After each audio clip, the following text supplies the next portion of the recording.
So I know there's someone here that's came to the show last night and is planning on coming to the next two shows that I do, and so I'm desperately trying to switch up my set list a little bit to not bore the person.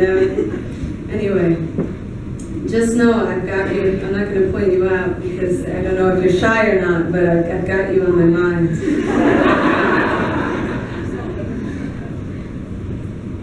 It's 3 a.m. The emergency room psychiatrist looks up from his clipboard with eyes paid to care and asks me if I see people who aren't really there. I say I see people. How the hell am I supposed to know if they're really there or not? He doesn't laugh. Neither do I. The math's not on my side. 10 stitches and one lie. I swear I wasn't trying to die. I just wanted to see what my pulse looked like from the inside. Fast forward 1 year. I'm standing in an auditorium behind a microphone reading a poem to 400 Latino high school kids who live with the breath of the INS crawling with their mother's backbones, and I am frantically hiding my scars. Because the last thing I want these kids to know is that I ever thought my life was too hard. I've never seen a bomb drop. I've never felt hunger. I've also never seen lightning strike, but we've all heard thunder, and it doesn't take a genius to tell something's burning. The smoke rises between us, forming walls so high they split the sky like slit wrists, and when the stars fall like blood, we are all left with nothing but a death wish. He said, call me by my true name. I am the child in Uganda, all skin and bone. Do you remember the rest? How about this one, America? Jesus wept. Jesus wept. But look at your eyes, dry as a desert sand, dusting the edges of your soldiers' wedding bands. Look at your soul playing dead, because your ribcage is Abu Ghraib, is San Quentin, is Guantanamo Bay, and your heart has beaten them so many times they bleed the moon. Do you know children in Palestine fly kites to prove they're still free?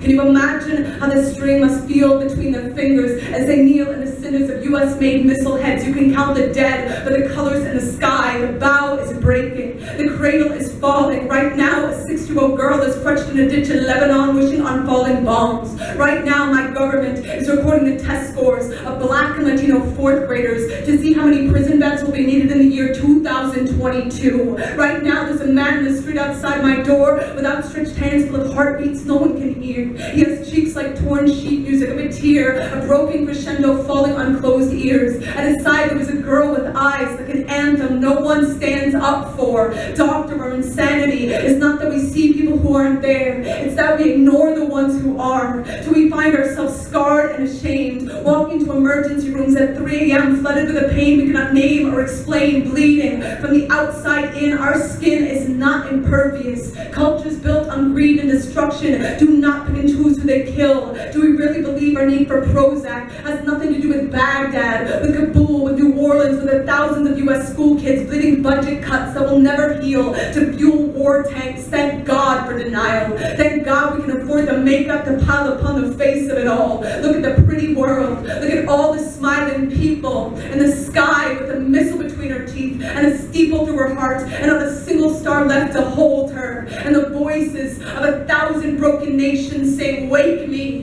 when the American dream is over.